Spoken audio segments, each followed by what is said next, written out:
الحمد لله والصلاة والسلام على سيدنا محمد وعلى آله وأصحابه أجمعين. الحمد لله والصلاة والسلام على سيدنا محمد وعلى آله وأصحابه أجمعين. أما بعد فأعوذ بالله من الشيطان الرجيم. بسم الله الرحمن الرحيم. قال يا بني إني أرى في المنام أني أذبحك فانظر ماذا ترى. قال يا بني إني أرى في المنام أني أذبحك فانظر ماذا ترى.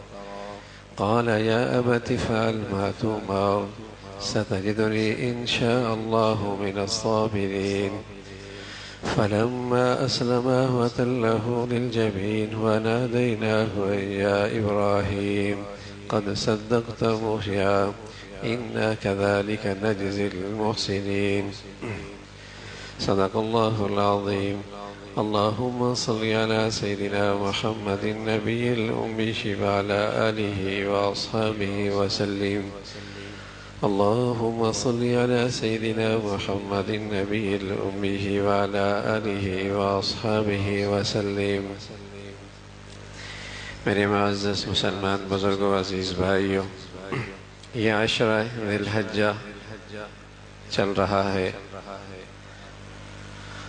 رمضان کی مقدس گھڑیوں کے بعد اہل اسلام کے لیے یہ رات دن سب سے زیادہ مبارک ہے۔ رسول کریم صلی اللہ علیہ وسلم نے بتایا کہ ان رات دنوں میں اللہ کو عبادت نیکی بہت پسند ہے۔ رات کی عبادت ہو، دن کی عبادت ہو، اور خصوصاً اللہ کے نبی صلی اللہ علیہ وسلم نے بتلایا کہ عرفہ کا دن اگر کوئی شخص روزہ رکھتا ہے تو فرمایا کرتے کہ مجھے اللہ کی ذات سے امید ہے کہ اس کے 1 سال پہلے اور 1 سال بعد کے گناہوں کا یہ ایک روزہ کفارہ ہو جائے۔ تمام صغیرہ گناہوں کو اللہ معاف فرما دیں گے۔ اور اسی عرفہ کے دن سے 13ویں تاریخ کی عصر تک مسلمان اسلام کی شوکت کے لیے اور شوکت اسلام کا اظہار کرنے کے لیے تکبیرات کا اہتمام کرتے ہیں۔ اللہ اکبر، اللہ اکبر، لا الہ الا اللہ، واللہ اکبر، اللہ اکبر وللہ الحمد۔ یہ تکبیرات اہل اسلام 9ویں کی صبح سے اس کا آغاز کرتے ہیں اور 13ویں کی عصر تک یہ سلسلہ جاری رہتا ہے۔ اور انہی مبارک دنوں کے اندر اہل ایمان کی ایک عظیم الشان عبادت ہے، وہ حج ہے۔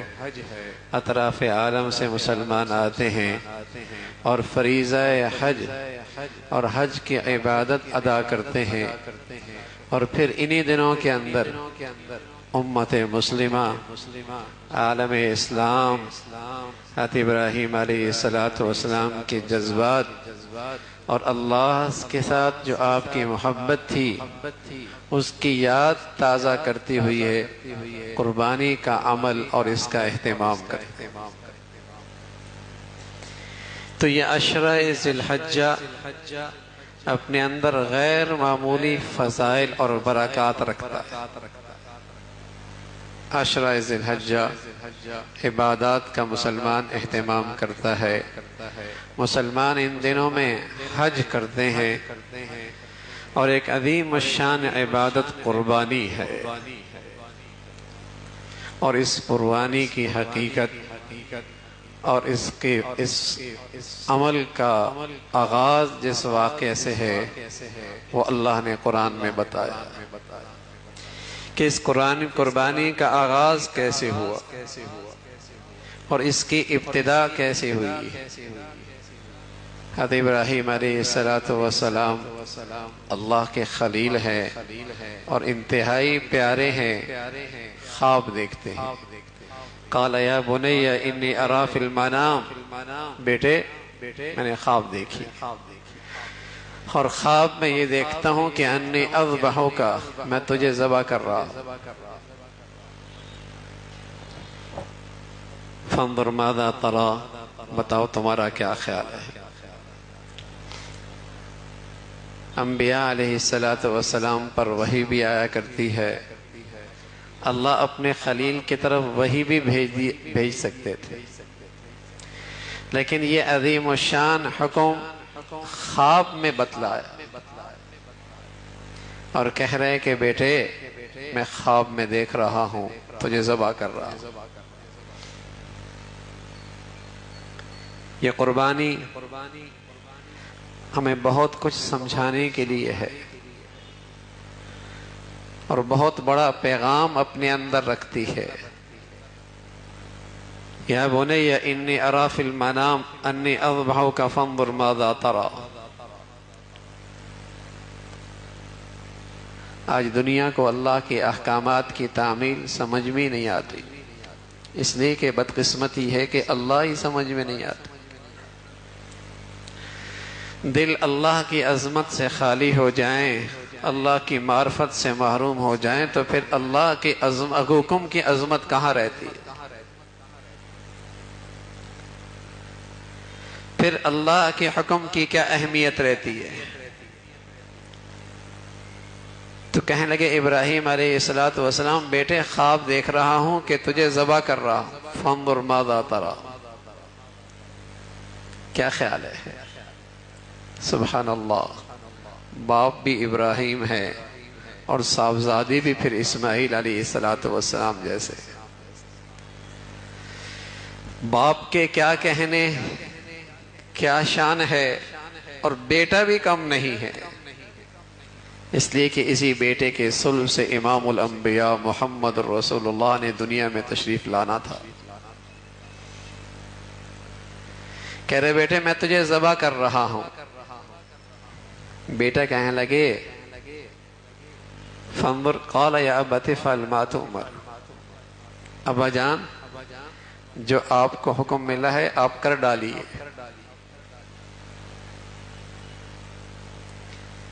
جو آپ کو حکم ملا ہے کر ڈالیے ہے۔ نہ تو ابراہیم علیہ السلام پلٹ کے پوچھ رہے اللہ سے اس حکم کی حکمت کیا ہے، مصلحت کیا ہے۔ آج تو ہم حکم کی تعمیل میں پہلے دیکھتے ہیں اس میں معاشی طور پہ کیا فائدہ، اس حکم کی تعمیل کرنے سے دنیا ہمیں کس نظر سے دیکھے گی۔ اگر اللہ کا یہ حکم پورا کر دیا زمانہ ہمیں کیا کہے گا۔ آج روئے زمین کے خطے اور امت مسلمہ کی سرزمینیں اور ممالک اللہ کے حکموں کی تعمیل سے اس لیے خالی ہیں کہ یہ اللہ کے حکم سے پہلے دیکھتے ہیں اس کا معاشی طور پہ کیا فائدہ ہوگا، دنیا ہمیں کس نظر سے دیکھے گی، زمانہ ہمیں کیا کہے گا۔ اگر اسے کہہ دیا جائے کہ قرآن کا حکم ہے وَلَكُمْ فِي الْقِصَاصِ حَيَاءٌ، کہ قاتل کی سزا قتل ہے، قرآن کا حکم ہے، تو اسلامی دنیا سوچتی ہے دنیا کیا کہے گی۔ اگر ہم نے قصاص کا حکم نافذ کر دیا، پارلیمنٹ میں یہ حکم منظور ہو گیا، عدالتوں میں یہ حکم زندہ ہو گیا، تو دنیا کیا کہے گی۔ وَالسَّارِقُ وَالسَّارِقَةُ فَاقْطَعُوا أَيْدِيَهُمَا، چور کا ہاتھ کاٹ دو، اللہ کا حکم ہے، قرآن میں اس کا تذکرہ ہے، لیکن بتائیے اسلامی دنیا اس کی حکم کی تعمیل سے پہلے دیکھتی ہے معاشی طور پہ دنیا زمانہ کیا کہے گی۔ الزانیۃ والزانی فاجلدوا کل واحد منہما 100 جلدہ، زانی بدکار اسے کوڑے مارو، سر عام اسے کوڑے مارو۔ اللہ کا حکم ہے، قرآن میں موجود ہے، سورہ نور ہے، لیکن مسلمان بھی سوچتا ہے دنیا کیا کہے گی؟ معاشی طور پہ، اس پہ اقتصادی طور پہ کن حالات سے ہمیں دوچار ہونا پڑے گا؟ بلکہ اگر کوئی سر پھرا ان حکموں کی تعمیل کے لیے کھڑا ہو جائے تو دنیا اسے قبول کرنے کے لیے تیار نہیں۔ روئے زمین کا کوئی خطہ اللہ کے ان حکموں کی تعمیل کی بات کرے تو دنیا حیران و پریشان کہ یہ کس دور کے لوگ ہیں، کس زمانے کی باتیں کر رہے ہیں۔ پتہ نہیں مسلمان قربانی بھی کرتا ہے اور یہ بھول بھی جاتا ہے قربانی ہے کس لیے۔ یہ قربانی بھی کرتا ہے لیکن قربانی کی جو روح ہے وہ اس کے پیش نظر کتنی ہوتی ہے؟ قربانی کی تو روح ہی یہی ہے کہ اللہ کا حکم ہر چیز سے بالا تر ہے۔ تم نے اللہ کی حکم کی تعمیل میں یہ نہیں دیکھنا اقتصادی طور پہ، معاشی طور پہ، دنیاوی لحاظ سے، زمانے کے لحاظ سے اس کی کیا حیثیت ہے۔ مسلمانی تو ہے ہی یہی، وہ تو صرف یہ دیکھتا ہے کہ میرے اللہ کا حکم کی تعمیل ہو جائے، بس یہ میری کامیابی ہے۔ ابراہیم علیہ السلام سے بڑھ کر کوئی روشن خیال نہیں ہو سکتا، کوئی دور اندیش نہیں ہو سکتا، کوئی صاحب عقل نہیں ہو سکتا، لیکن چونکہ اللہ کی معرفت نصیب تھی، اللہ کی عظمت دل میں محبت تھی، اللہ سے محبت اور ایمان میں سچے تھے، تو پلٹ کے یہ نہ پوچھا دنیا کی کسی مہذب سلطنت میں، کسی انتظام میں اس کی کوئی گنجائش نہیں کہ باپ بیٹے کے گردن پہ چھری چلا دے۔ اب تو دنیا میں قانون پاس ہوتے ہیں کہ بچے کی بد اخلاقی پر باپ سرزنش بھی نہیں کر سکتا، بیٹی کی گندگی پر باپ سرزنش بھی نہیں کر سکتا، اب تو یہ بھی قانون پاس ہوتے ہیں۔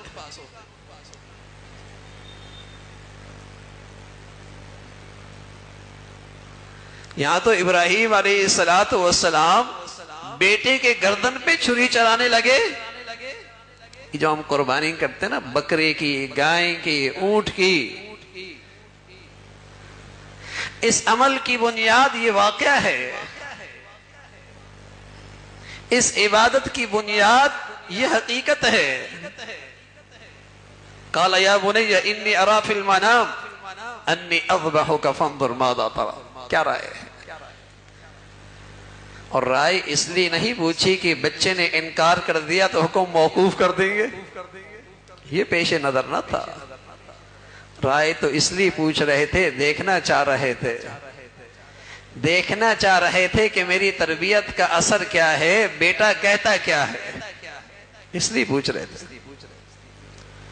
اور بیٹے نے بھی پلٹ کے یہ نہیں کہا ابا میرا جرم کیا ہے، قصور کیا ہے، میری یہ سزا کیوں ہے کہ مجھے موت کے گھاٹ اتارا جا رہا ہے، میں نے کون سا ایسا جرم کر لیا۔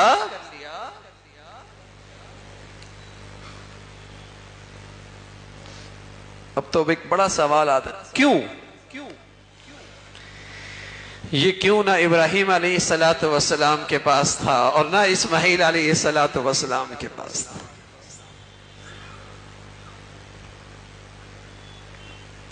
وہ ذبح کرنے کے لیے تیار، یہ ذبح ہونے کے لیے تیار، اور ساتھ کہہ رہے ستجدنی انشاءاللہ من الصابرین۔ آپ کو جو اللہ نے حکم دیا ہے کر ڈالیے، باقی جہاں تک میرا معاملہ ہے انشاءاللہ میں صبر کرنے والوں میں ہوں گا، میں چیخوں گا نہیں، چلاؤں گا نہیں، اس حکم کی تعمیل میں رکاوٹ نہیں بنوں گا۔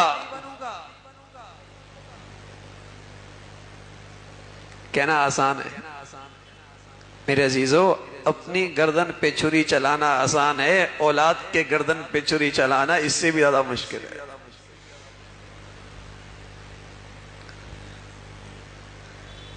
آدمی اپنی جان کو خطرے میں ڈالتا ہے، اپنے بچوں کی جان بچایا کرتا ہے، خود تکلیف اٹھاتا ہے، بچوں کو راحت دیا کرتا ہے، خود دکھ برداشت کرتا ہے، اولادوں کو سکھ دینا چاہتا ہے، خود مشقتیں اٹھاتا ہے، اولادوں کو آرام دیا کرتا ہے، تو اپنی گردن پہ چھری چلانا آسان، اولاد کی گردن پہ چھری چلانا اس سے زیادہ مشکل ہے۔ ستجدنی انشاءاللہ من الصابرین، باپ کہہ رہا اللہ کے حکم کی تعمیل کے لیے۔ اگلی بات جو قرآن نے ہمیں بتائی ہے، فلما اسلم، باپ بھی اور بیٹا بھی دونوں اللہ کے حکم کے سامنے جھک گئے، اور ایک ترجمہ یہ ہے دونوں اسلام لے آئے، اس لیے کہ اسلام کی حقیقت یہی ہے، اللہ کے حکم کے سامنے جھک جانا۔ مسلمانی ہے ہی یہی کہ جب اللہ کا حکم آ جائے، چاہے اس حکم کی تعمیل میں جان، مال، اولاد، عزت، آبرو، اقتصادی، معاشی مفادات کی کتنی بڑی قربانی کیوں نہ دینی پڑے، مسلمانی یہ ہے کہ وہ ہر حال میں اللہ کے حکم کی تعمیل کرے۔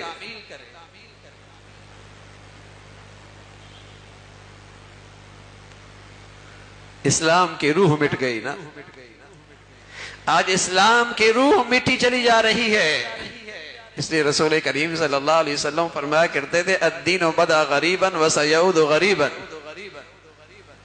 دین اسلام جب ابتدا میں آیا تھا اجنبی تھا، ایک دن آئے گا پھر اسلام پہ عمل کرنا بڑا اجنبی ہو جائے گا۔ آج دنیا میں کہیں قصاص کا قانون زندہ ہو جائے، اسلام کی حدود زندہ ہو جائیں، سود خوری بند ہو جائے، شرم و حیا کا رواج مل جائے، بتائیے اسلام کے یہ قوانین کتنے اجنبی لگیں گے؟ تو رسول کریم صلی اللہ علیہ وسلم نے سچ فرمایا نا، الدین بدا غریبا وسیعود غریبا، ایک وقت آئے گا دین پھر اجنبی ہو جائے گا۔ دین کے اسلام کے سچے پیروکاروں کے بارے میں لوگ عجیب و غریب نقطہ نظر اور تبصرے اور تجزیے کریں گے۔ جب اسلام ابتدا میں آیا، اس وقت کے نام نہاد روشن خیال کہا کرتے تھے آمن السفہاء، کیا ہم ان پاگلوں کی طرح ایمان لے آئیں؟ کیا ہم ان کم عقلوں کی طرح زندگی گزارے جنہوں نے بغیر سوچے سمجھے اس شخص کی پیروی کرنا شروع کر دی؟ آمن السفہاء، یہ کم عقلوں کی طرح، جن کے پاس آج کے زمانے کی سمجھ بوجھ ہی نہیں ہے، ہم ان کی طرح ایمان لے آئے۔ تو اس دور میں بھی دین اجنبی تھا، اور اس دور میں بھی اسلام پر سچے عمل کرنے والے دنیا انہیں اجنبی نظروں سے دیکھا کرتی تھی۔ آج پھر اگر کوئی پورے انفرادی اور اجتماعی زندگی میں اسلام کو زندہ کرے، دنیا کہے گی میاں کس زمانے کی باتیں کر رہے، یہ تو کم عقلی کی باتیں، روشن خیالی کا دور ہے، جہاں شرم و حیا کھوٹے سکے ہیں،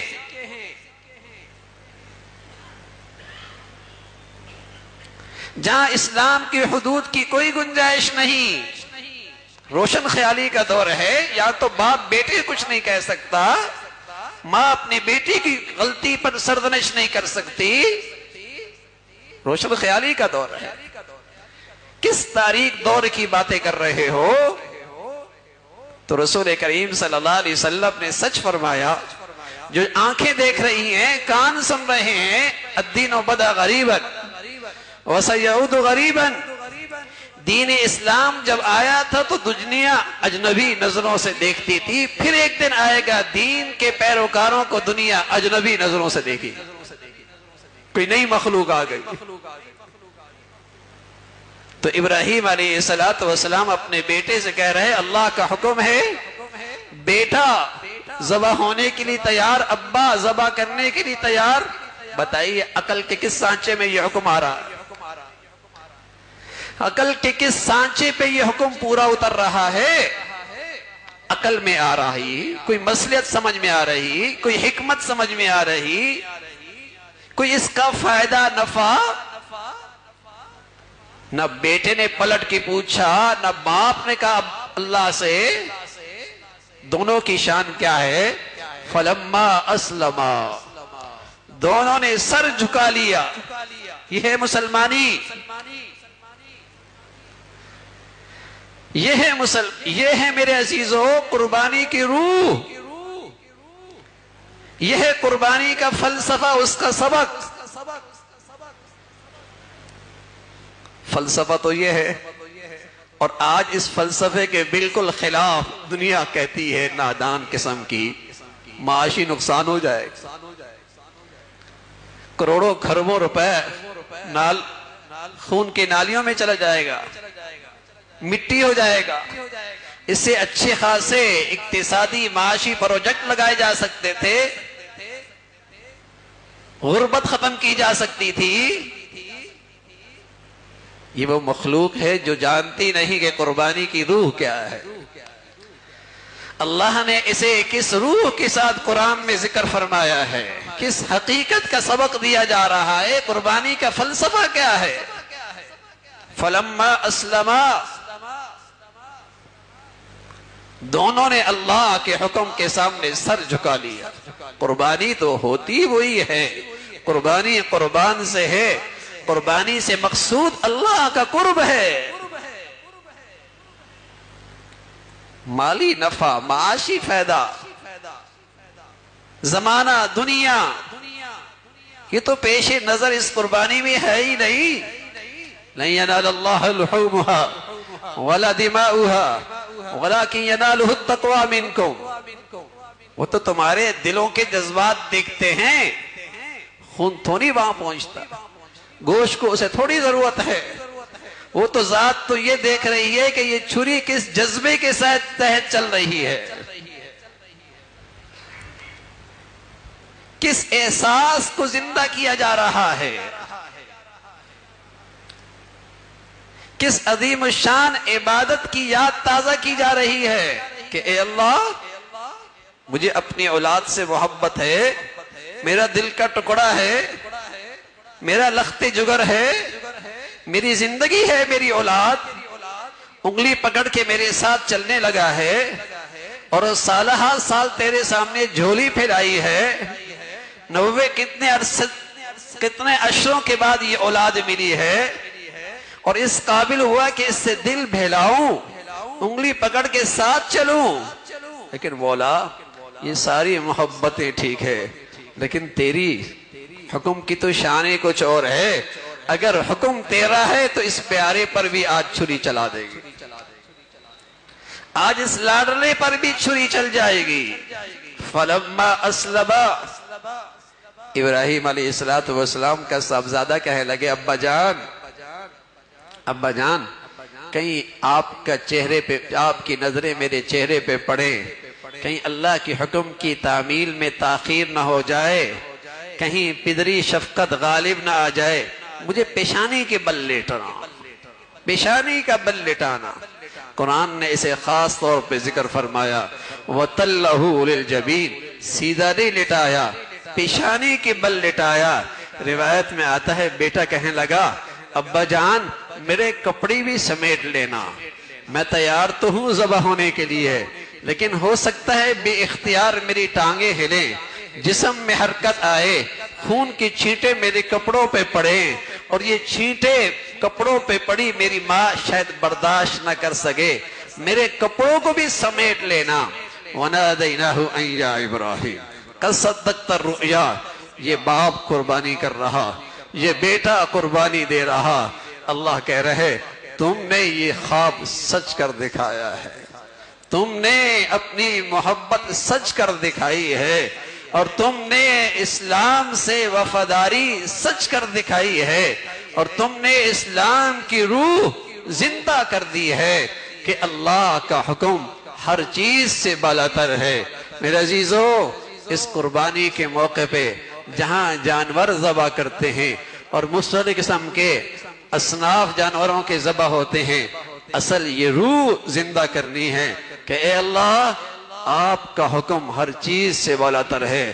آج بھیڑ مانگی ہے، بکرا مانگا ہے، گائے مانگی ہے، اے مولا تیری حکم کی تعمیل میں تو اولاد بھی حاضر ہے، اپنی جان بھی حاضر ہے، اولاد بھی حاضر ہے، جان بھی حاضر ہے۔ اللہ اپنی ذات سے اور اپنے عظمت، اپنی ذات سے ایسی محبت اور ایسا تعلق نصیب فرمائے اور زندگی اپنی اطاعت اور فرما برداری کی نصیب فرمائے۔ وآخر دعوانا ان الحمدللہ رب العالمین۔